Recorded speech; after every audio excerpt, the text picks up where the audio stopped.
السلام علیکم ورحمۃ اللہ وبرکاتہ۔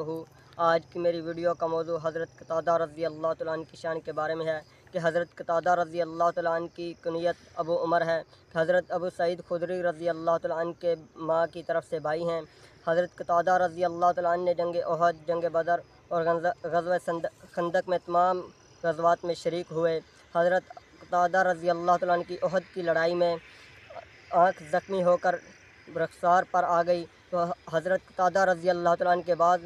ساتھیوں نے کہا کہ اسے نکال کر پھینک دو، تو حضرت قتادہ رضی اللہ تعالیٰ عنہ نے فرمایا کہ نہیں، بلکہ حضرت قتادہ رضی اللہ تعالیٰ عنہ حضور صلی اللہ علیہ وسلم کی خدمت میں حاضر ہوئے تو حضور صلی اللہ علیہ وسلم نے حضرت قتادہ رضی اللہ تعالیٰ عنہ کی آنکھ کا ڈیلا پکڑ کر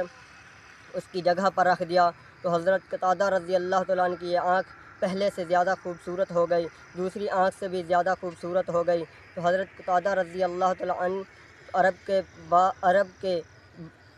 عرب کے بہادر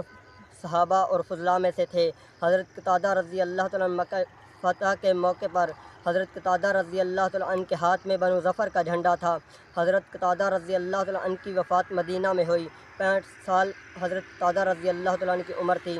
حضرت ابو سعید خدری رضی اللہ تعالیٰ عنہ اپنے ماشریک بھائی کے متعلق فرماتے ہیں کہ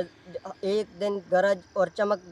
سے زوردار بارش ہو رہی تھی کہ حضور صلی اللہ علیہ وسلم جب مسجد میں تشریف لائے تو آ کر پوچھا کہ قتادہ ہیں؟ تو صحابہ رضی اللہ تعالیٰ نے عرض کیا کہ جی ہاں یا رسول اللہ موجود ہیں۔ تو حضرت قتادہ رضی اللہ تعالیٰ نے کہا، اے اللہ کے رسول، مجھے آج یقین تھا کہ آج نماز کے لیے بہت کم حضرات ہوں گے، میں نے سوچا کہ آج میرا جانا ضروری ہے تو اس لیے میں حاضر ہوں۔ تو حضرت رسول اللہ صلی اللہ علیہ وسلم نے فرمایا، اے قتادہ، جب آپ واپس جانے لگیں تو مجھے مل کر جائیں۔ حضرت قتادہ رضی اللہ عنہ فرماتے ہیں کہ جب میں واپس جانے لگا تو میں نے حضور صلی اللہ علیہ وسلم کو ملا تو حضور صلی اللہ علیہ وسلم نے مجھے ایک لاٹھی دی اور فرمایا، اے قتادہ، اس کی 10 گز روشنی آگے کی طرف ہوگی اور 10 گز روشنی پیچھے کی طرف ہوگی۔ یہ ہے حضرت قتادہ رضی اللہ تعالیٰ عنہ کی شان۔